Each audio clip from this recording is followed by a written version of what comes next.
या फिर ये टाइम मैनेजमेंट कैसे हो गया और क्या सही अप्रोच है आपके हिसाब से in terms of preparation? Sir, students को सब कुछ एक ही जगह पे मिल जाए वो सबसे बेटर हो। क्योंकि अगर वो कॉम्पिटिटिव के लिए अलग जगह जाएगा, एनसीईआरटी अलग जगह जाके पढ़ेगा, और फिर दोनों जगह के होमवर्क्स आएंगे, दोनों साइड से प्रेशर आएगा, तो उसके लिए बहुत मुश्किल हो जाता है। क्योंकि 3 सब्जेक्ट मेन होते हैं, और अगर आपने जिस तरह से आप बात की वैसे 6 ट्यूशंस हो गए उसके, हाँ, 6 क्वेश्चन हो गए। तो 6 ट्यूशंस में इतना कवर कर पाना बहुत मुश्किल है। सिर्फ सिलेबस हर जगह पे कवर हो जाएगा, लेकिन उसको प्रैक्टिस करने के लिए, सेल्फ स्टडी करने के लिए उतना टाइम नहीं मिल पाएगा जितनी उसको जरूरत। राइट। और आज के समय में मैं तो रिकलेक्ट करता हूँ that I could enrol in the BTech in 2009। उस समय में एक वर्ड सुना था, सोशल मीडिया। आज के समय में तो मतलब समझ लीजिए कि आज की जनरेशन को भी जो कहते हैं ना, जेनजीज, कि there are too many distractions. आप जाते हो, सोशल मीडिया है, ओटीटी है, तो ये भी एक चीज है, क्योंकि डिस्ट्रैक्शंस काफी होते हैं। तो उसमें कैसे बैलेंस बना सकते हैं बच्चे? सर, ये स्टूडेंट्स के लिए सोशल मीडिया बहुत ज़्यादा डिस्ट्रैक्शन है, बहुत बड़ा डिस्ट्रैक्शन है। और उसको कवर करने के लिए, कंट्रोल करने के लिए उसको या तो खुद को इतना मैच्योर बनना पड़ेगा, या फिर पेरेंट्स को ऐसे फ़ोन देने चाहिए जो जिसमें से कीपैड ही आता हो, मतलब जो है वो ये सब सोशल मीडिया वगैरह ना आए।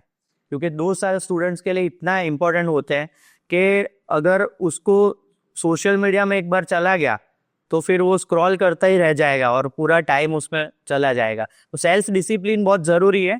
अगर स्टूडेंट्स इतना मैच्योर है तो कोई दिक्कत नहीं है, वरना फिर पेरेंट्स को ही उसको कंट्रोल करना पड़ेगा। नहीं, बट आपने जैसे कहा कि कीपैड वाले फोन्स हो गए, बट एक ये नेसेसिटी भी तो बन गई ना स्मार्टफोन्स, क्योंकि अब जगह अब सीखने का तरीका है। मैं ऐसे मानता हूँ कि काफी कोचिंग इंस्टीट्यूट्स में या उन लोगों की एक एप्लीकेशन भी होती है, जैसे ऑनलाइन एप्लीकेशन, लेक्चर्स होते हैं, वो यूट्यूब पे होते हैं।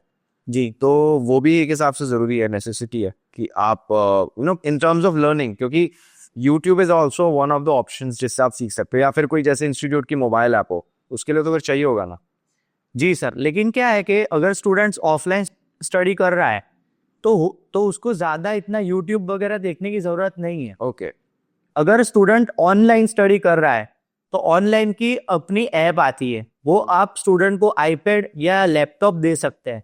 जरूरी नहीं कि आप मोबाइल ही दीजिए। ओके। क्योंकि कंपैरिजन में आती है ना यार, कि यार मैं अपना ये घिसा पिटा यूज कर रहा हूँ कीपैड वाला, मेरे दोस्तों के पास देखो, फ्रेंड्स के पास देखो, ऐसे ऐसे फोन है। ये भी एक चैलेंज आ जाती होगी पेरेंट्स का। नहीं, राइट है सर, लेकिन स्टूडेंट्स के करियर के लिए क्या है कि उसको अगर आप आईपैड और लैपटॉप दे सकते हैं तो ऑनलाइन के लिए सबसे बेस्ट है उसके लिए। लेकिन मोबाइल जो है अगर आप दोगे तो डिस्ट्रैक्शन तो थोड़ी बहुत आएगी। Correct, correct, correct. ओके, अब थोड़ा हम इस पे बात करते हैं on this particular thing, that is your particular subject, of course, जो आपकी स्पेशलिटी है, केमिस्ट्री। अब कहा तो जाता है स्कोरिंग सब्जेक्ट है, स्कोरिंग सब्जेक्ट है ही, तो मैं भी एग्री करता हूँ। लेकिन वो डिपेंड करता है किस टाइप का स्टूडेंट है। जी। ठीक है, मैं आई कम ऑन दिस टॉपिक। अब सुनते काफी हैं, लेकिन काफी ऐसे स्टूडेंट्स कहते हैं कि यार मार्क्स नहीं आ रहे हमारे केमिस्ट्री में। रीजन क्या है इसका? क्या अप्रोच होनी चाहिए सब्जेक्ट की तरफ?